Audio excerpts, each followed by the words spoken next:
Assalamualaikum warahmatullahi wabarakatuh, Bang Dula.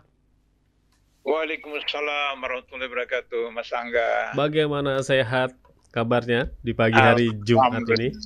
Alhamdulillah, sehat, Alhamdulillah, alhamdulillah. sehat ya Bang Dula ya.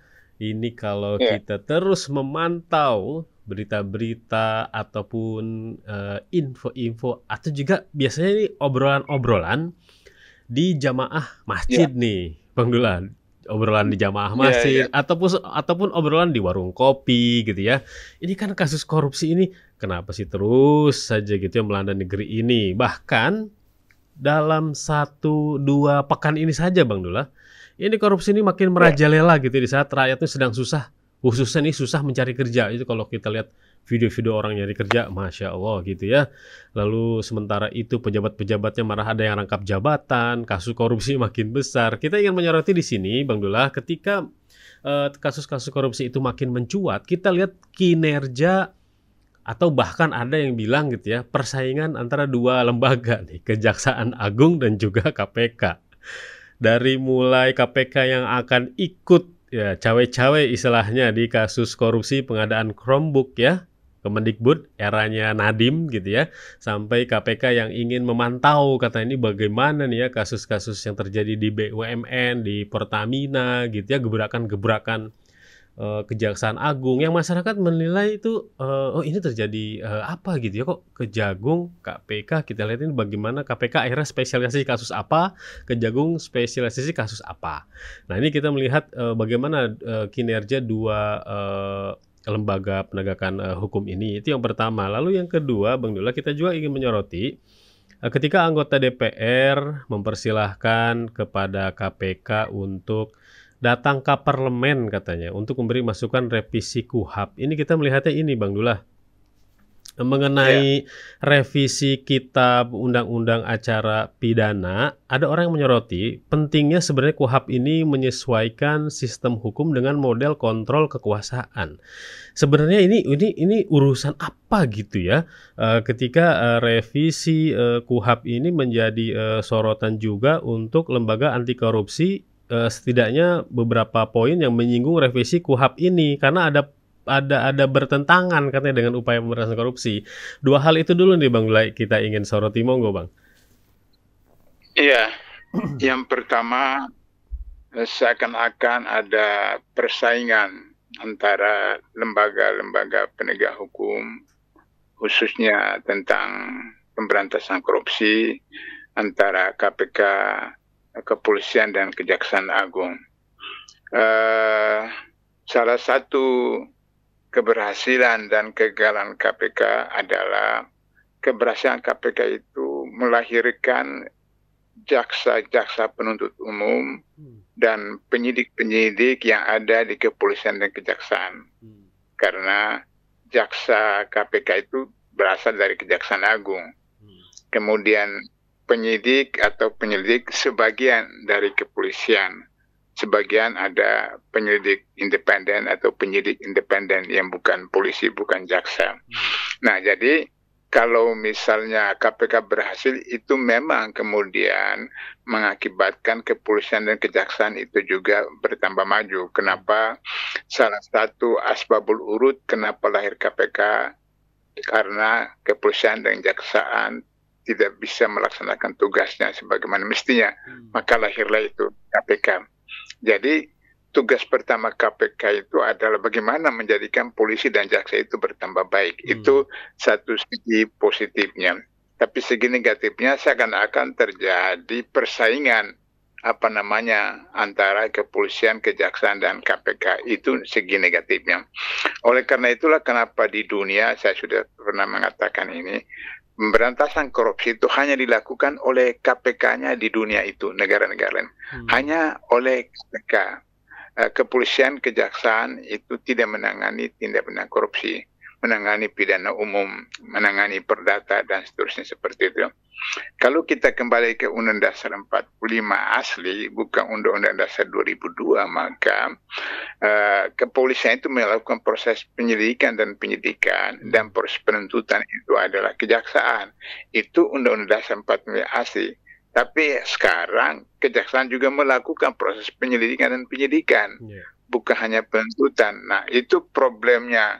Sehingga demikian, kalau kita mau bisa aman, kalau kembali ke Undang-Undang 45, kalau polisi dan jaksa sudah baik, KPK tetap ada, tapi tidak lagi menangani persoalan pidana, tapi hanya merupakan lembaga pencegahan seperti KPKPN dulu. Jadi TAP MPR 11 Romawi 98 itu melahirkan dua undang-undang.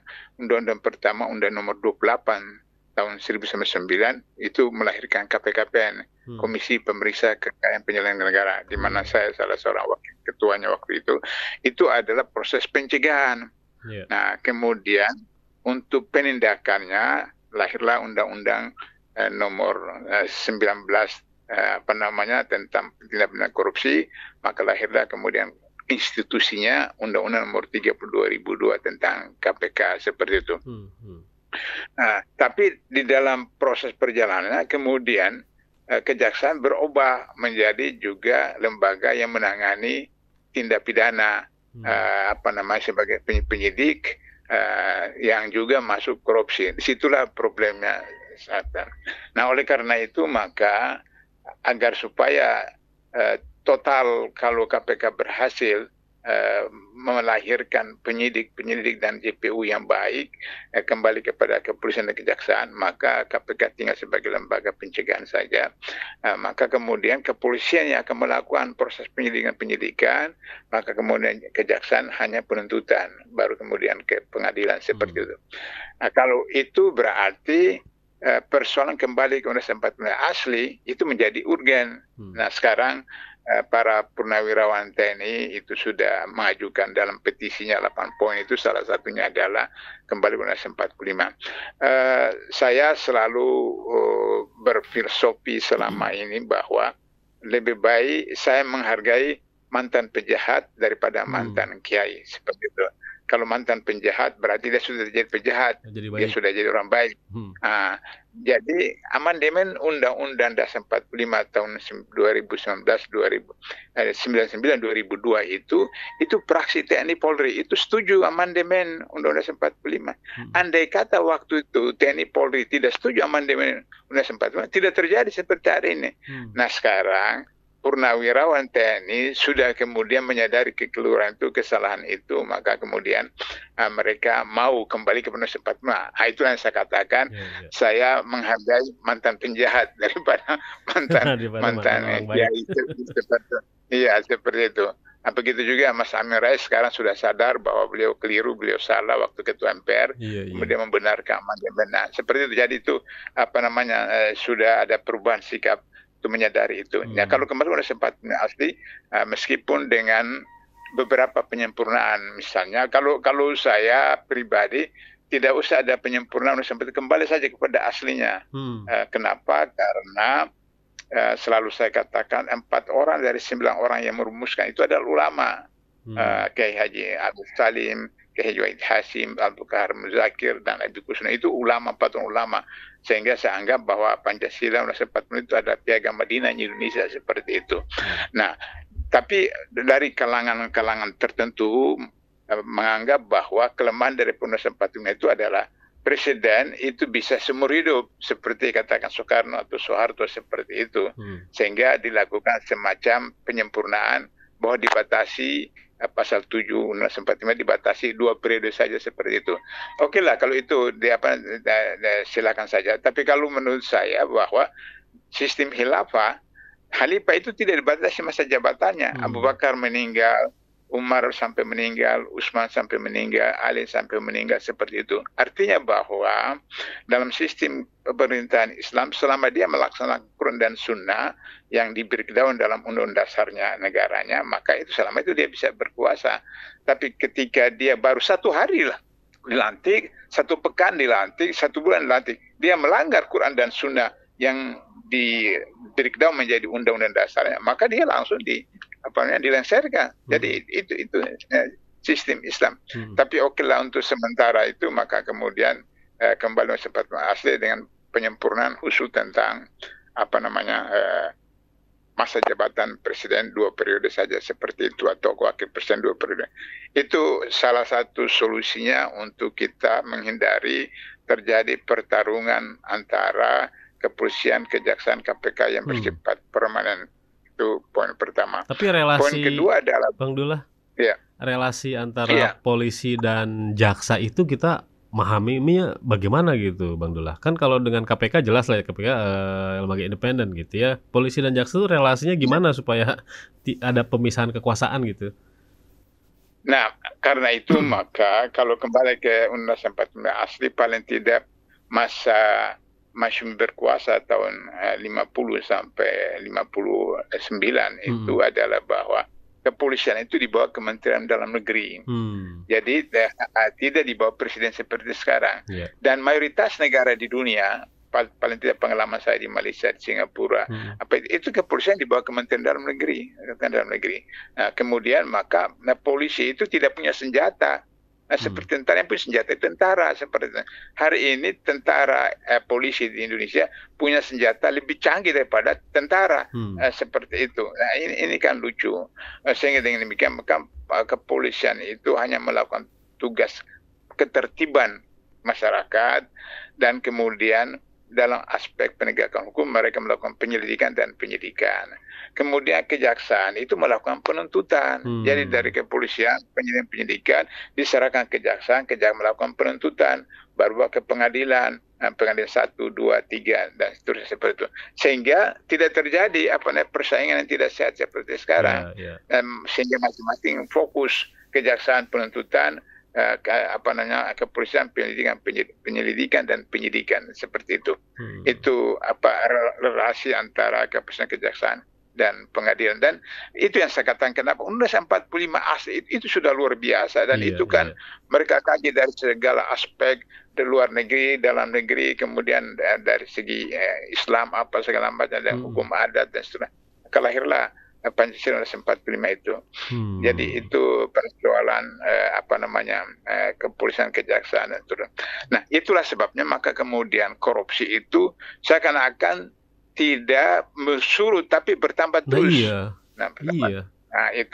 Nah, itu harus dilihat dari beberapa aspek. Pertama, bahwa pada zaman Orde Lama itu tidak ada penangkapan koruptor. Hanya pada waktu masa transisi dari Merdeka sampai Orde Lama, ketika Masyumi berkuasa, itu Masyumi menangkap menteri. Itu pertama kali dalam Indonesia merdeka, Masyumi menangkap menteri. Seperti itu. Kemudian zaman Orde Baru tidak ada koruptor yang ditangkap seperti itu. Nah, pada zaman reformasi itu kemudian nangkapnya luar biasa kan, sehingga seakan-akan bahwa Orde Baru tidak ada korupsi, Orde Reformasi korupsi. Tidak, karena Orde Baru itu di satu tangan, jadi semua ada di cendana dari eksekutif, karena itu disebutnya dengan eksekutif heavy. Pada zaman reformasi maka bukan lagi eksekutif heavy, tapi legislatif heavy. Kenapa? Tidak ada satu lembaga negara yang tidak ditentukan oleh legislatif. Apakah Jaksa Agung, apakah Kapolri, apakah Panglima, apakah Ketua KPK, Ketua BUMN, Ketua MK, semua itu ditetapkan oleh DPR. Seperti itu. Sehingga kemudian menjadi dari eksekutif heavy berpindah kepada legislatif heavy. Problemnya adalah bahwa ketika pemilu, pilkada, pilpres tidak seperti Undang-Undang 45, maka kemudian biaya politik itu besar sekali. Biaya politik besar sekali. Saya sering mengatakan bahwa ada seorang profesor di Surabaya 2-3 hari lalu WhatsApp saya tentang mantan Menteri Pendidikan yang soal laptop korupsi pengadaan laptop. Itu laptop itu seperti itu. Dia kata, kok bisa seperti begitu? Saya bilang bahwa jangan lupa sebagian orang jadi menteri di zaman Jokowi itu tidak gratis. Tidak gratis. Ada seorang dosen di UI, dia dihubungi untuk diundang untuk fit and proper test di Jokowi. Dia datang, diserahkan sekian puluh M. Ternyata kemudian dia tidak terpilih, tapi yang terpilih itu Ngadim, karena Ngadim store lebih banyak daripada dia, seperti itu. Sekian M. Terus kemudian dia ditawarkan untuk jadi dubes saja. Teman dia di UIN mengatakan, ngapain dubes? Sehingga akhirnya kemudian tidak. Nah, jadi itu cerita. Karena itu selalu saya katakan bahwa presiden yang paling kaya di Indonesia itu adalah Jokowi. Karena itu maka ada orang dari PDIP itu mengatakan, bongkar dia punya bunker di rumah di Solo itu, memang di dalam disimpan duit segala seperti itu. Nah, jadi oleh karena itu maka jangankan jadi anggota DPR, jadi menteri saja harus setor, apalagi anggota DPR. Kalau menteri kan setornya kan cuma satu kan, presiden. Tapi kalau DPRD itu sekian ribu orang kan, ratus ribu orang yang harus dibayar, seperti itu. Saya sudah sampaikan beberapa waktu lalu, anggota DPR pusat dari Sulawesi Selatan kemarin 2024, dia anak dari salah seorang menteri yang sekarang, itu dapat suara terbanyak di Indonesia, 200.000. Saya tanya teman-teman dari Sulawesi Selatan, berapa dia habis? 200 M. Kenapa 200 M? Karena satu suara itu 1 juta. Jadi 200.000 kasih 1 juta, 200 M. Jadi bagaimana dia harus kembalikan 200 M itu? Berarti dia harus buat proyek kan? Proyek apa, seperti itu. Sehingga akhirnya kemudian korupsi merajalela seperti itu. Jadi pengalaman saya di KPK itu, kalau misalnya ada BUMN atau pejabat dirjen atau apa datang ke DPR, komisi A, komisi B, komisi C apa, terus kemudian diserang menteri atau dirjen atau apa itu. Sudah itu kemudian pulang itu anggota komisi A, B atau C itu tuh kasih nomor rekeningnya kepada staf menteri atau staf dirjen itu, seperti itu. Kasih nomor rekening. Akhirnya jadi oleh karena itu maka rencana undang-undang di DPR oleh satu kementerian dan lembaga negara itu harus disediakan sekian M bagi mereka satu. Nah, itu problem, sehingga kemudian seakan-akan tidak berhenti itu kasus korupsi. Jadi istilah Mahfud MD itu terlepas daripada kelemahan-kelemahan dia, tapi dia berkatakan yang terjadi itu adalah seperti gunung es yang kelihatan itu di atas, tapi di bawahnya itu lebih besar. Di bawah itu lebih besar sekali. Sehingga akhirnya kemudian ketika lembaga penegakan hukum juga dikuasai oleh oligarki, maka kemudian terus berputar-putar. Nah, itulah misalnya kasus Tem Lembong. Apa yang dilakukan oleh Tem Lembong itu dilakukan oleh menteri sebelumnya dan menteri sesudahnya. Terus kenapa Tem Lembong diproses, menteri sebelum dan sesudahnya tidak diproses? Karena Tem Lembong mendukung 01 seperti itu. Begitu juga tentang menteri yang Menko Info seperti itu. Itu dia orang Nasdem, kemudian dukung 01, Nasdem 01, maka kemudian diproses, sedangkan yang lain yang terlibat dalam kasus yang sama tidak diproses seperti itu. Jadi karena lembaga-lembaga hukum, penegakan hukum dikuasai oleh oligarki, sehingga berdasarkan pesan yang paling konkret sekarang itu kasus PIK 2 kan, sampai sekarang itu tetap saja berjalan seperti itu. Jadi itulah sebab sebagai kesimpulan dari pertanyaan kasus ini adalah, saya ulangi lagi, sudah pernah saya katakan, kata Nabi, pemilik onta yang tidak diikat ontanya, jika dicuri tidak dihudud tapi ditakzir. Dalam Al-Maidah 38 disebutkan bahwa laki-laki muslim, perempuan muslim kalau mencuri dipotong tangannya. Tapi dalam kasus ini Nabi tidak suruh dipotong tangannya, tapi adalah putusan hakim. Takzir, putusan hakim. Kenapa? Hakim akan menilai kenapa dia mencuri. Mungkin dari rumah belum sarapan, kemudian bulan tua dia lihat ada onta leluasa, dia curi seperti itu. Maka dari hadis itulah lahirlah teori dari profesor dari Inggris yang mengatakan bahwa korupsi itu karena dua sebabnya, niat dan kesempatan. Niat itu ada domain individu melalui pendidikan rumah, pendidikan sekolah, pendidikan masyarakat. Kesempatan adalah sistem yang diterapkan di pemerintahan, di negara, di masyarakat. Jadi itu saja untuk menyelesaikan persoalan kita sampai 2045, perbaiki pendidikan nasional dan kemudian lakukan reformasi birokrasi. Maka insya Allah 2045 bisa menjadi Indonesia berkah, bukan Indonesia cemas. Seperti itu. Oke. Kan Indonesia Iya. emas nanti jadi Indonesia emas kan. Oke, itu persoalan Hmm, pertama. Persoalan ya. kedua tadi Mas Angga, apa itu, Yang mengenai revisi Kitab Undang-Undang Acara oh ya, Pidana oke, (RUU Kuhap) ini, yang ya, DPR ini ya. sepertinya mulai Nah, jadi, atur. RUU KUHP itu follow up daripada rencana undang KHP. Mhm, KHP sudah disahkan, terus kemudian nanti berlakunya kalau nggak salah tahun depan, ya, atau KHP. Nah, untuk KHP sudah disahkan, maka mhm, harus KUHP-nya, hukum acaranya harusnya. Nah, mmm, ada problem dalam rencana undang-undang KUHP ini, yaitu nanti kemudian KPK itu akan dimandulkan. KPK mhm, dimandulkan. Kenapa? Karena di dalam rencana KUHP yang sekarang itu penuntutan itu dilakukan oleh Kejaksaan Agung. Nah, berarti bahwa kalau nanti di KPK masih ada jaksa penuntut umum, dia harus dengan persetujuan Jaksa Agung untuk melakukan penuntutan seperti itu. Sehingga nanti lama-lama kemudian KPK itu tidak melakukan penuntutan, hanya penyidikan-penyidikan seperti kepolisian. Inilah yang saya katakan bahwa ketika Undang-Undang KPK diobrak-abrik oleh Jokowi 5 tahun lalu di ELC, saya katakan bahwa orang mengatakan Undang-Undang KPK yang baru itu melemahkan KPK. Saya katakan tidak. Undang-Undang KPK yang baru itu mensakratul mautkan KPK. mmm, Kenapa? Kalau melemahkan itu minum vitamin, minum herba, minum apa bisa segar kembali. Tapi kalau sakratul maut itu kan tunggu waktu saja kan. Bisa sejam, bisa 1 hari, bisa 1 pekan, seperti itu. Nah, sekarang itu tahapannya sudah mendekati. mmm, Bagaimana agar supaya KPK itu lemah. Jadi, nanti kalau penuntutan bukan lagi KPK, kayak Kejaksaan Agung, KPK tinggal penyelidikan dan penyidikan saja. Lantas apa beda KPK dengan kepolisian?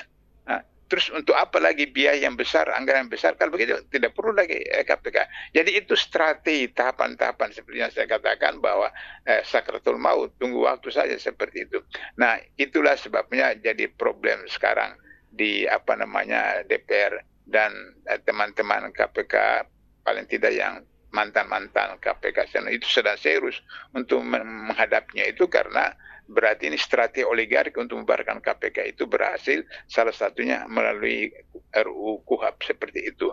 Nah, oleh karena itu maka sekali lagi bagaimana kepolisian, kejaksaan, KPK dan legislatif itu dikendalikan oleh oligarki. Kalau oligarki mengendalikan, maka kemudian KUHP itu nanti juga menjadi kepentingan daripada oligarki, sehingga nanti katakanlah misalnya KPK dulu tidak boleh SP3, kemudian undang-undang KPK diubah oleh Jokowi, maka keluar SP3. Nah, keluar SP3, kenapa dulu undang-undang KPK itu tidak boleh SP3? Karena SP3 itu merupakan salah satu pintu yang akan dimanfaatkan oleh penyidik atau penyelidik setelah ditetapkan tersangka, kemudian ATM-nya dikuras, sudah habis ATM dikuras, kemudian dikatakan SP3, tidak bukti. Seperti itu pengalaman selama puluhan tahun.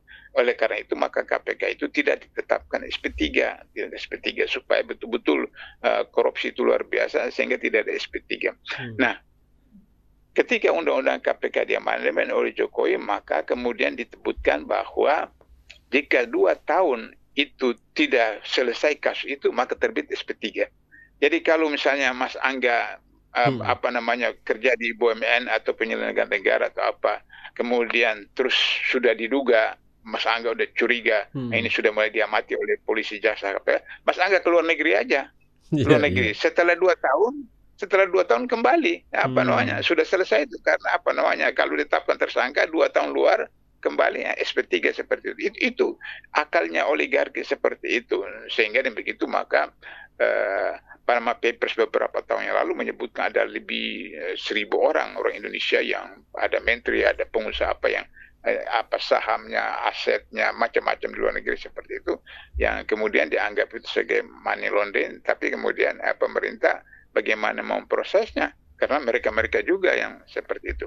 Nah, inilah mmm, problem tentang Kuhap KUHP ya, yang menimbulkan masalah dalam penegakan hukum, dan itu berbahaya sekali, iya, iya, karena iya, KUHP itulah yang akan menjadi juklak atau petunjuk bagi seorang mmm, penegak hukum melaksanakan ketentuannya. Misalnya seperti sekarang KUHP itu polisi dan jaksa kalau memanggil seseorang itu harus izin atasannya. Tapi kalau KPK kan tidak perlu izin atasannya. Nah sekarang apakah kemudian KUHP yang baru itu kemudian mengikuti pola KPK atau tidak? Itu problem seperti itu. Nah itu yang jadi masalah sekarang, sehingga dijadikan katakanlah sebagai ladang oleh DPR untuk dinaikkan tingkat atau harga dari 1M jadi 2M atau 3M untuk harus diserahkan ke ke balik atau kepada komisi terkait seperti itu. Unsur korektif yang paling utamanya di KUHP itu yang harus dijalankan apa sebenarnya Bang Dullah? Unsur koreksi yang utamanya gitu. Yang utama itu adalah bahwa peranan masyarakat itu harus dilibatkan. Jadi misalnya sekarang ini kasus ijazah palsu. Nah itu kan ada gelar perkara khusus kan? Gelar perkara khusus itu diundang berbagai pihak seperti itu. Sehingga dengan begitu masyarakat punya peranan. Kalau di Amerika itu kan yang menentukan itu kan semacam tim hakim. Tim hakim itu dari masyarakat, dari apa segala macam seperti itu yang kemudian memutusnya. Nah, seperti itu, sehingga demikian maka masyarakat itu yang tim hakim di Amerika itu tidak terkontrol oleh siapa, tidak kontrol seorang, karena mereka masyarakat meskipun ada yang pejabat pemerintah seperti itu. Nah kalau itu dilakukan maka kemudian masyarakat bisa mengontrolnya, sehingga unsur-unsur seperti misalnya kalau Komnas HAM untuk satu kasus-kasus tertentu dilibatkan kan tim ad hoc kan, tim ad hoc.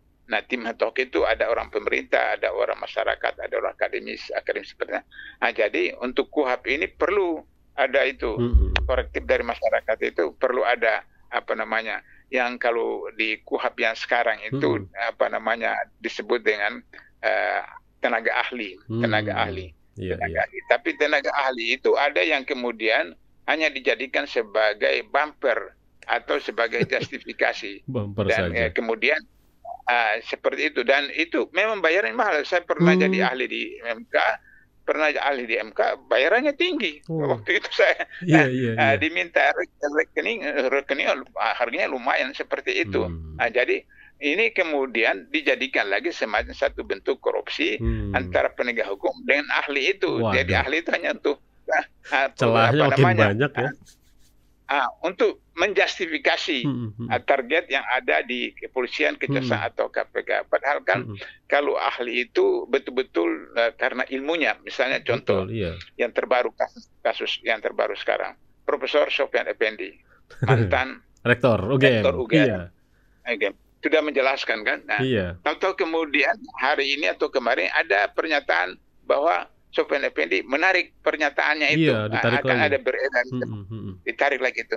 Nah ini problem, apakah betul itu surat resmi dari dia atau dipalsukan surat atas nama dia. Begitu juga seperti yang mengaku disebutkan bahwa dia dosen pembimbing Jokowi atau ternyata kemudian beliau mengatakan tidak seperti itu.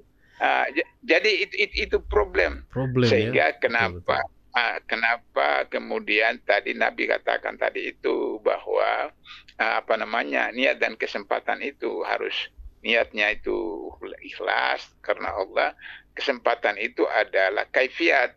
Jadi niat itu yang benar harus diikuti dengan kaifiat yang benar. Saya selalu berikan contoh kepada mahasiswa saya, kalau Mas Angga sholat subuh menurut kaifiat fikihnya 2 rakaat. Tapi Mas Angga menganggap bahwa makin banyak sholat, makin banyak pahala, maka sholat subuh 3 rakaat. Ya nggak bisa. Salah. Nggak bisa. Karena fikihnya ada 2 rakaat. Kecuali lupa. Kalau lupa ada kaifiatnya. Ada kaifiatnya sujud sahwi dan seperti itu. Nah itulah kenapa kemudian dari pendidikan, kemudian reformasi birokrasi. Jadi niat dan kesempatan itu harus di dalam satu ikatan seperti itu. Barangkali itu Mas Angga. Baik. Bang Dullah, sebagai penutup nih di dialog kita di pagi hari ini, saya ingat ucapan dari Henry Satrio ya, pengamat komunikasi politik yang mengatakan, ini sepertinya pejabat-pejabat di negeri ini tuh kalau sudah turun jabatan mereka pada gelisah. Gelisahnya karena menunggu kasus mencuat. Sebagai penutup, bagaimana supaya pejabat ini nggak gelisah? Dia udah beres, jadi dia udah kolbun salim gitu, nggak khawatir dengan kasus-kasus ketika dia menjabat. Bagaimana Bang Dullah? Jadi saya selalu kepada mahasiswa pasca sarjana saya, karena mereka itu ASN, saya katakan bagaimana Anda ikut psikotes yang itu 100 atau 200, 300 soal di waktunya ditentukan 45 menit atau 1 jam dan seterusnya. Bagaimana Anda ngisi supaya pasti waktunya tercapai dan lulus? Ada yang mengatakan baca apa segala macam. Saya bilang kalau Anda baca berpikir habis waktu satu pertanyaan dan seperti itu, maka kemudian akhirnya ditanyakan kiatnya. Saya bilang Anda baca itu langsung cek cross saja langsung. Apa tanda saya itu pangka apa atau coret atau langsung aja tuh. Jadi tidak berpikir. Kenapa? Karena yang Anda tulis itulah yang Anda lakukan setiap hari. Jadi kan multiple choice kan, A B C D langsung A B C D terus itu. Anda yakin itu benar karena itu yang Anda lakukan setiap hari. Jadi amalan setiap hari itu yang kemudian Anda betul. Karena itu selalu saya katakan kepada mahasiswa saya, katakan apa yang Anda buat dan buat apa yang Anda katakan. Dalam Al-Quran itu disebutkan, ya ayyuhallazina amanu lima taqulu ma la taf'alun kabura waqtan illa am taqulu ma la taf'alun. Wahai orang-orang yang beriman, kenapa kamu katakan sesuatu yang kamu tidak laksanakan? Murka Allah bagi mereka yang melakukan sesuatu tapi tidak melaksanakan. Jadi saya alhamdulillah 4 tahun di KPK, 8 tahun di KPK itu pukul 7 kurang seperempat saya sudah di kantor Mas Angga. 12 tahun saya arrange itu. Jadi itu SOP mengontrol diri saya dan seterusnya. Sehingga kemudian saya lakukan itu dengan santai, dengan rileks. Kemudian setelah selesai tugas, saya tidak khawatir seperti yang Mas Angga katakan, nanti ada kasus apa segala macam seperti karena saya ikuti aja SOP yang ada dan seterusnya seperti itu. Nah, itulah yang disebutkan oleh Allah tadi. Ya, lakukan apa yang Anda katakan apa yang Anda lakukan. Sehingga dengan begitu, maka begitu pensiun tidak usah khawatir seperti itu. Ada beberapa contoh, Bung Hatta itu sampai meninggal, cita-citanya untuk membeli sepatu, apa yang dia beli itu tidak tercapai seperti itu. Ada misalnya Pak Nasir itu sampai kemudian meninggal tidak punya rumah pribadi, itu rumah jabatan, menjadi menteri penerangan pakai jas tambal dan seterusnya. Begitu juga tokoh-tokoh yang lain itu seperti demikian. Nah, kita yang semua mereka itu karena mengikuti Rasulullah, mereka para sahabat seperti demikian. Sehingga dengan begitu, kalau itu kita kembalikan kepada, bagi orang Islam kembali kepada Quran dan Sunnah, ikut saja amalan-amalan Nabi, amalan para sahabat dan tokoh-tokoh yang ada di masyarakat kita sebelum ini. Insya Allah tidak usah takut ini Menteri Ma'ruf Muhammad itu kan meskipun dia dianggap agak kiri-kirian, tapi dia dalam soal korupsi itu dikenal dengan Mr. Clean. Mantan Menteri Keuangan ya. Mantan Menteri Keuangan. Itu baru beberapa waktu lalu istrinya cerita dengan teman-teman bahwa anak-anaknya mau berenang, anak perempuan. Terus mau buat kolam renang. Terus kemudian istrinya beritahu kepada Ma'ruf Muhammad, Pak, itu anak-anak mau buat kolam renang supaya mereka berenang. Kata Ma'ruf Muhammad, kolam renang itu kan simbol kemewahan. Itu simbol kemewahan. Jadi kalau mau berenang di luar aja. Di pantai aja. Itu. Nah, jadi itu. Jadi ada model seperti itu. Jadi sederhana, sehingga dengan begitu ya tidak habislah apa yang Allah berikan kepada kita kalau kita nikmati yang istilah dalam Islam itu. Qanaah itu 1 juta alhamdulillah, 5 juta alhamdulillah, 10 juta alhamdulillah. Tapi kalau tidak qanaah, maka seperti ketua MK 100 juta loh 10 tahun lalu kami tangkap itu 100 juta gaji 1 bulan. Tapi karena tidak qanaah, keraka ya korupsi juga ditangkap juga seperti iya. Gitu Mas Angga. Baik, Ya, baik, Masya Allah. baik. Terima Iya, kasih Bang Dula dialognya di pagi oke, hari ini. oke, Insya Allah kita jumpa lagi Jumat baik. depan ya. Amin, amin. Iya, Assalamualaikum. amin. Waalaikumsalam warahmatullahi wabarakatuh.